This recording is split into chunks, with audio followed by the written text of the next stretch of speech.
प्यारे बच्चों, मैं एमपी सर आपका एसवी कोचिंग क्लासेस में हार्दिक स्वागत एवं अभिनंदन करता हूं। आज हम लोग पढ़ेंगे कक्षा 9 में संकलित प्रताप नारायण मिश्र जी का जीवन परिचय, जो जीवनी 5 अंक की आती है। प्यारे बच्चों, सबसे पहले हम लोग किसी भी कवि या लेखक का जीवन परिचय लिखते हैं तो सबसे पहले हेडिंग डालते हैं जीवन परिचय। प्रताप नारायण मिश्र जी का जन्म उन्नाव जिले के बैजेपुर नामक ग्राम में सन 1856 ईस्वी में हुआ था। सब ध्यान देंगे। इनके पिताजी का नाम श्री संकटा प्रसाद मिश्र था। कुछ समय के बाद इनका परिवार कानपुर में आकर रहने लगा। यहीं पर इनकी शिक्षा दीक्षा यानी पढ़ाई लिखाई मिश्र जी की कानपुर में हुई। पिताजी इन्हें ज्योतिष के कार्य में लगाना चाहते थे, यानी इनके घर का खानदान का काम था ज्योतिषी का कार्य, ज्योतिष विद्या।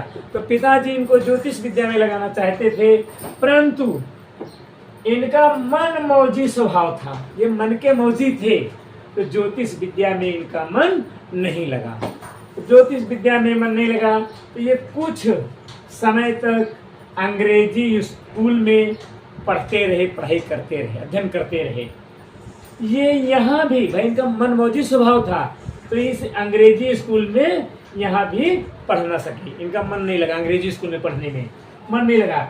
घर पर जब स्कूल छोड़ दिया तो घर पर ही स्वाध्याय यानी अपने आप सेल्फ स्टडी से, स्वाध्याय से अंग्रेजी, संस्कृत, उर्दू, फारसी, बांग्ला भाषाओं के ज्ञान को प्राप्त कर लिया। यानी घर पे जब मेहनत से इन्होंने पढ़ाई किया तो इन्होंने अंग्रेजी भाषा को सीख लिया, संस्कृत भाषा को सीख लिया, उर्दू भाषा को सीख लिया और फारसी भाषा को सीख लिया और बांग्ला भाषा को सीख लिया।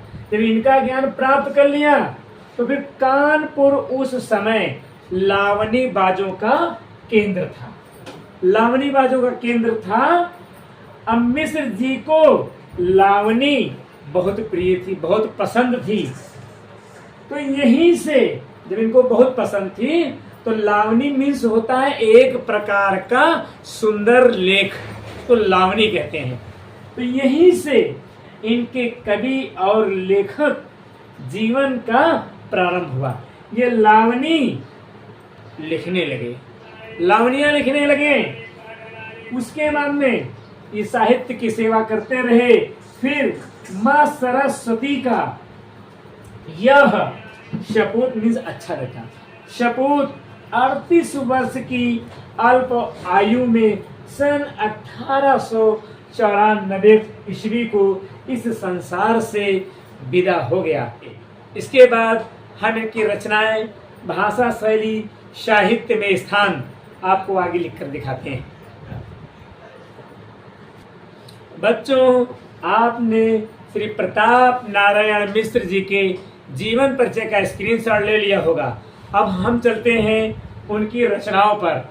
तो फिर चाहे कृतियां कहें चाहे रचनाएं, अब देखिए प्रताप नारायण मिश्र जी ने प्रमुख कुछ रचनाएं की हैं। जैसे बात, आप लोगों के कक्षा 9 पाठ में आपके दिया गया बात, कक्षा 9 में बात।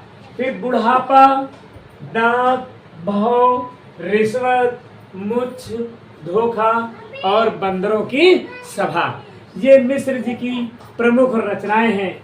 उसके बाद मिश्र जी ने अपनी रचनाओं में कौन सी भाषा का प्रयोग किया है? तो मिश्र जी ने अपनी रचनाओं में प्रमुख रूप से खड़ी बोली का प्रयोग किया है। उसके बाद मिश्र जी ने अपनी रचनाओं में कौन सी शैली का प्रयोग किया है? तो हास्य व्यंग पूर्ण शैली, विनोदात्मक शैली, गंभीरात्मक शैली आदि शैलियों का प्रयोग किया है।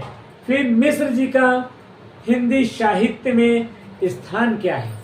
तो हिंदी साहित्य में खड़ी बोली, गद्य के जितने भी निर्माता हैं, जितने भी लेखक हैं, उन लेखकों में मिश्र जी का प्रमुख स्थान है। प्यारे बच्चों, मैं जिस प्रकार से आपको जीवनियाँ बता रहा हूँ, उनकी रचनाएं बता रहा हूँ, अगर आप मेरे अनुसार उन्हें तैयार करते रहेंगे तो ये मेरा आपसे वादा है कि आप बोर्ड परीक्षा में, अपनी होम परीक्षा में जीवनियों में 5 में 5 पूरे अंक ला सकते हैं। और अगर ये जीवनी रचनाएं सब आपको पसंद आई हैं तो प्लीज़ हमारे एसबी कोचिंग क्लासेस को लाइक, शेयर एंड सब्सक्राइब कीजिए। जय हिंद, जय भारत। बताओ।